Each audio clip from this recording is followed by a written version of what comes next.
Assalamualaikum warahmatullahi wabarakatuh. Perkenalkan terlebih dahulu, nama saya adalah Kelvin Alexander Bong. Saya dari 11 MIPA 3 nomor absen 17, dan di sini saya akan menjelaskan tentang PKWU dari halaman 39 sampai dengan halaman 40. D. Teknik pembuatan. Proses pembuatan jagung kerajinan dari limbah kulit jagung ialah sebagai berikut. Check it out. Yang pertama ialah menyiapkan rancangan. Dalam membuat karya kerajinan dari limbah kulit jagung, terlebih dahulu menyiapkan rancangan yang dikehendaki. Beberapa motif rancangan antara lain adalah bentuk-bentuk macam bunga, mainan, dan lain-lain. Berikut adalah contoh rancangan untuk hiasan bunga dari kulit jagung. Bisa kita lihat yang pertama itu adalah mainan yang terbuat dari kulit jagung, dan yang kedua itu adalah hiasan bunga yang terbuat dari kulit jagung. Yang kedua ada menyiapkan batang lidi. Siapkan beberapa batang lidi untuk digunakan sebagai tangkai bunga. Batang lidi dapat memanfaatkan limbah tusuk sate, limbah kawat, sapu lidi, dan lain-lain. Ini juga ya, tidak juga harus limbah kawat, limbah tusuk sate, sapu lidi, dan lain-lain. Bisa saja dari seperti gambar di bawah ini, dari sumpit bekas dan juga bahan-bahan yang tidak terpakai lainnya di sekitar rumah kita. Yang ketiga, menyiapkan kulit jagung. Kulit jagung yang akan digunakan untuk kerajinan hiasan bunga diusahakan yang masih utuh dan kering. Untuk menghaluskannya, dapat menggunakan setrika. Hal ini akan memudahkan di dalam pembuatan bentuk yang dikehendaki. Kita juga bisa lihat gambar pertama itu adalah kulit jagung bekas yang ini setelah disetrika dan dihaluskan akan menjadi kulit jagung seperti itu. Yang keempat itu adalah membelah atau menggunting kulit jagung.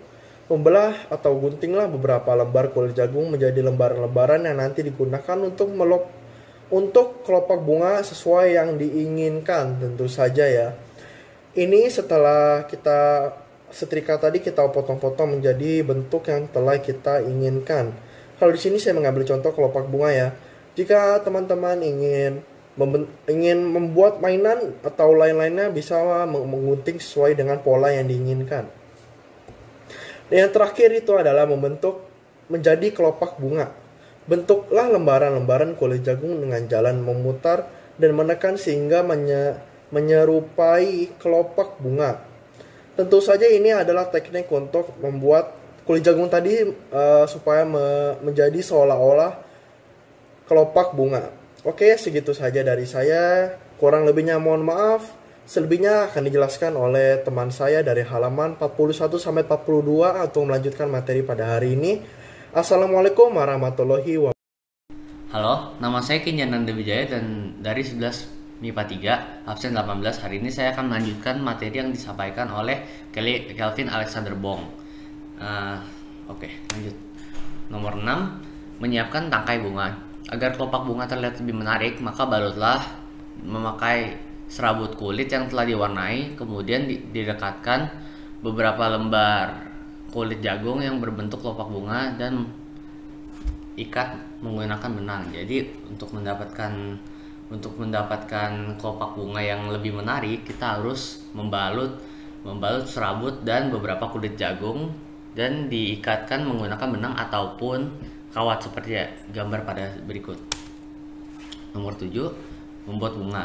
Bunga dibuat dengan menata kelopak bunga satu persatu dan diikatkan pada tangkai dengan menggunakan benang. Ya, jadi proses selanjutnya itu membuat bunga dengan cara kita menata satu persatu dengan rapih di sekitar kelopak bunganya, lalu diikatkan menggunakan benang atau kawat yang saya katakan sebelumnya.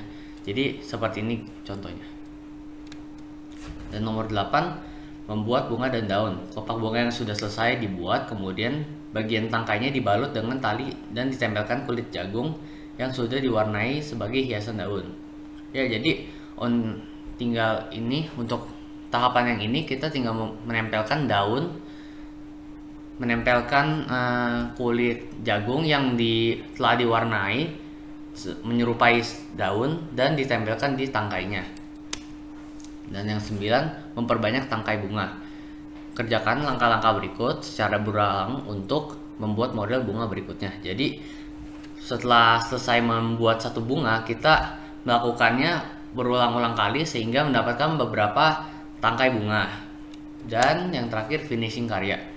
Selanjutnya, apabila jumlah telah mencukupi, maka bunga yang dibuat dengan memakai bahan dasar 5 kulit jagung tersebut siap untuk digunakan sebagai hiasan interior maupun eksterior rumah yang dapat diletakkan di atas meja ataupun diletakkan pada tempat-tempat yang sesuai. Demikian presentasi saya, semoga bermanfaat dan saya mohon maaf jika ada kata-kata yang kurang berkenan. Saya akhiri, wassalamualaikum warahmatullahi wabarakatuh. Assalamualaikum warahmatullahi wabarakatuh.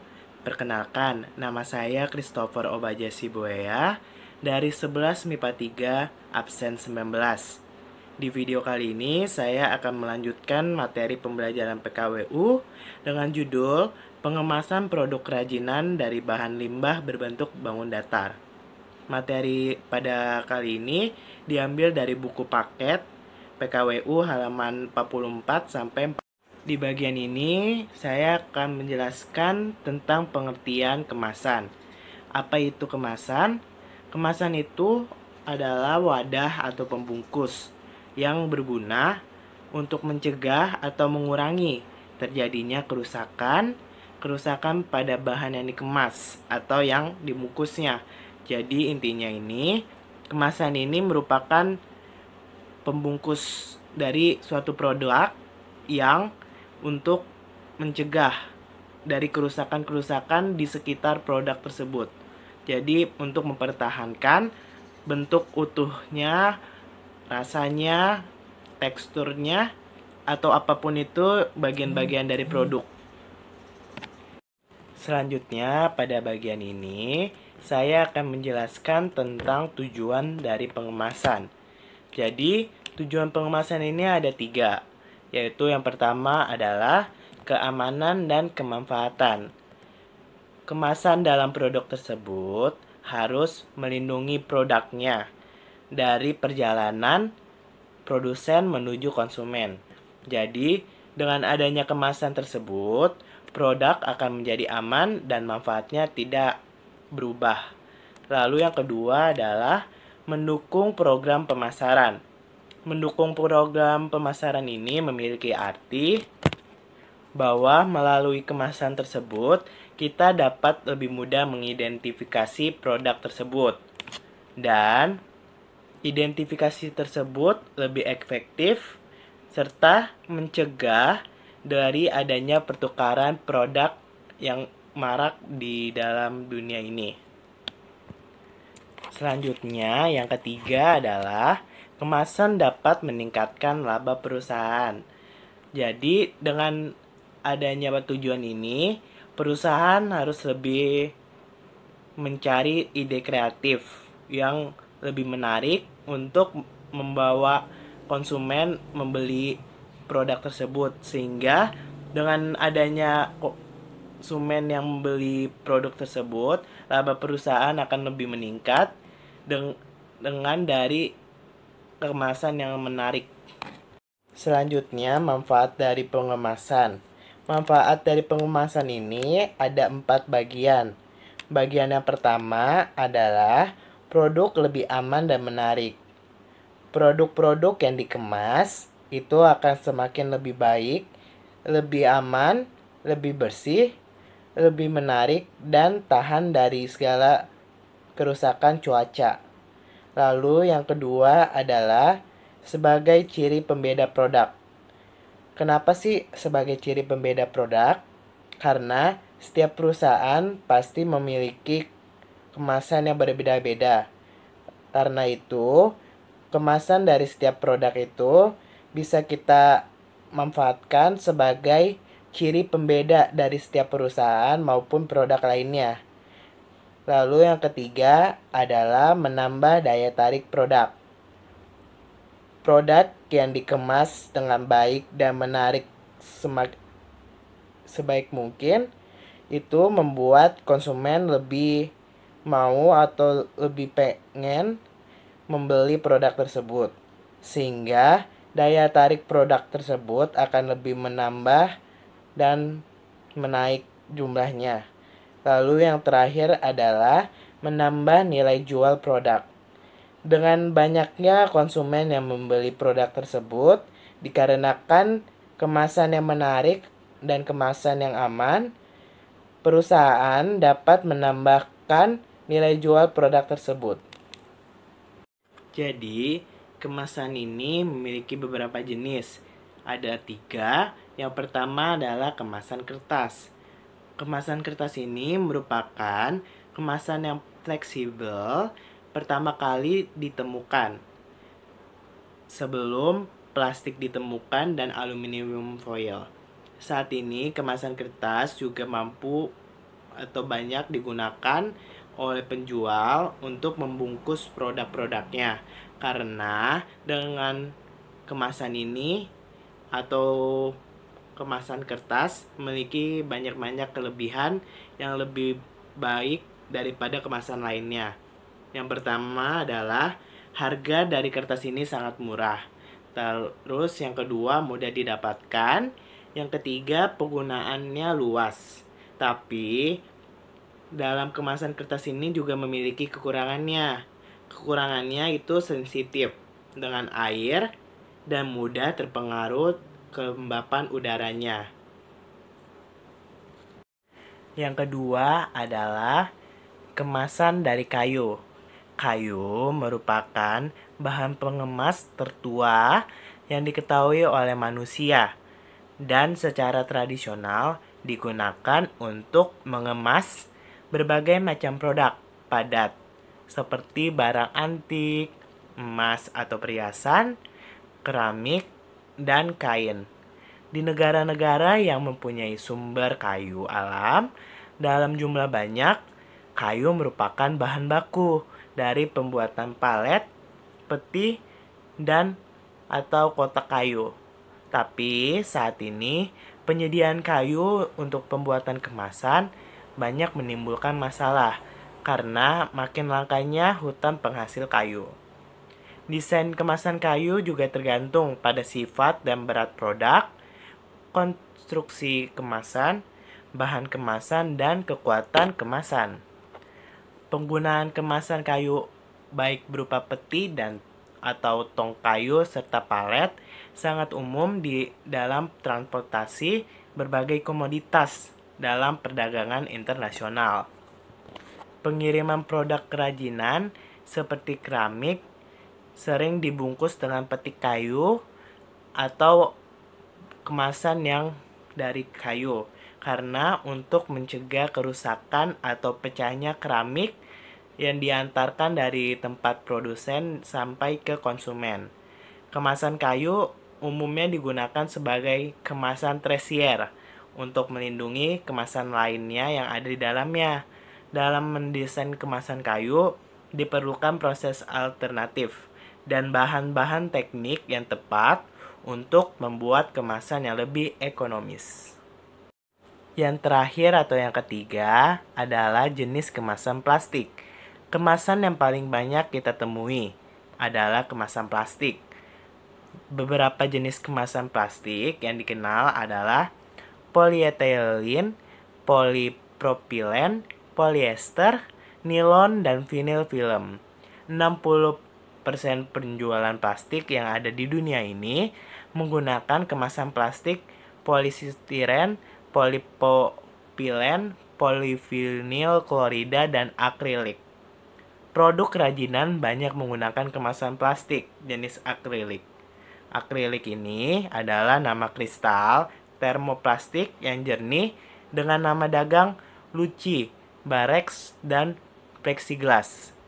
Beberapa sifat akrilik ini adalah kaku dan transparan, penahan yang baik terhadap oksigen dan cahaya, titik leburnya rendah. Akrilik ini juga banyak digunakan sebagai bahan pelapis untuk bahan keras dan dahulu digunakan untuk gigi palsu dan kacamata. Produk karya kerajinan yang siap dipasarkan sebaiknya dikemas dengan baik agar terlihat lebih menarik dan terlindung dari kerusakan. Kemasan dibuat dengan memperhatikan jenis bahan dan bentuk produk kerajinannya. Kemasan untuk produk kerajinan terbuat dari bahan alam dan diberi silica anti jamur yang dapat dibeli di toko-toko kimia.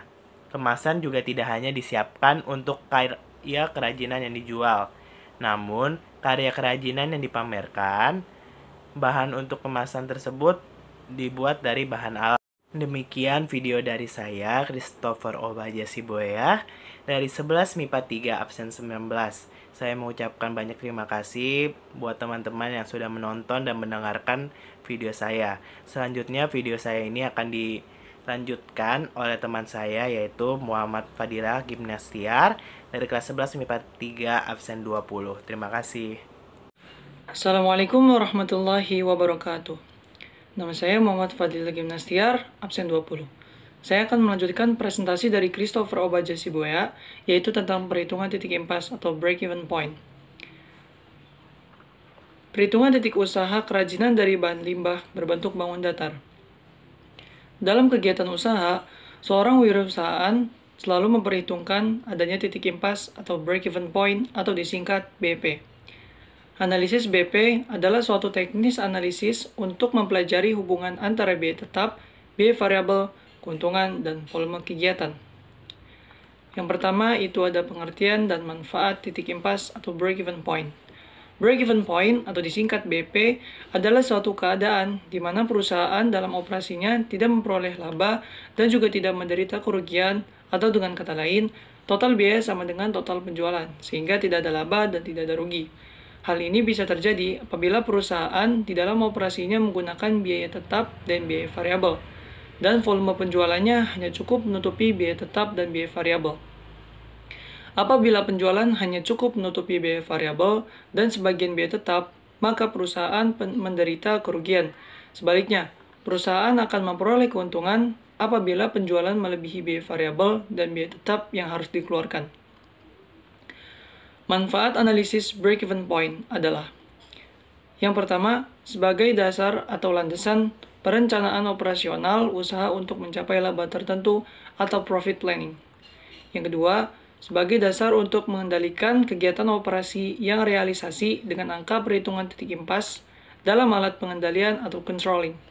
Yang ketiga, sebagai bahan pertimbangan dalam menentukan harga jual, yaitu setelah diketahui hasil perhitungan menurut analisis titik impas dan laba yang ditargetkan.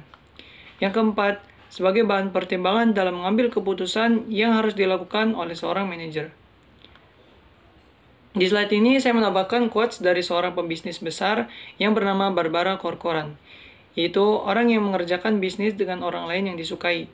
Jika orang suka dengan Anda, mereka akan berbisnis dengan Anda. Komponen perhitungan BP. Break-even point memerlukan komponen perhitungan dasar sebagai berikut. Yang pertama, fixed cost. Komponen ini merupakan biaya yang tetap atau konstan jika adanya tindakan produksi atau meskipun perusahaan tidak berproduksi. Contoh biaya ini yaitu biaya tenaga kerja, biaya penyusutan mesin, dan lain-lain. Yang kedua, variable cost. Komponen ini merupakan biaya per unit yang bersifatnya dinamis tergantung dari tindakan volume produksinya. Jika produksi yang direncanakan meningkat, berarti variable cost pasti akan meningkat. Contoh biaya ini yaitu biaya bahan baku, biaya listrik, dan lain-lain. Yang ketiga, selling price. Komponen ini adalah harga jual per unit barang atau jasa yang telah diproduksi. Selanjutnya yaitu tentang rumus BEP. Rumus BEP terdiri dari dua macam. Yang pertama adalah dasar unit, yaitu berapa unit jumlah barang atau jasa yang harus dihasilkan untuk mendapatkan titik impas. Rumusnya sebagai berikut. BP atau break-even point sama dengan FC atau biaya tetap per P atau harga produk dikurang VC atau biaya variabel.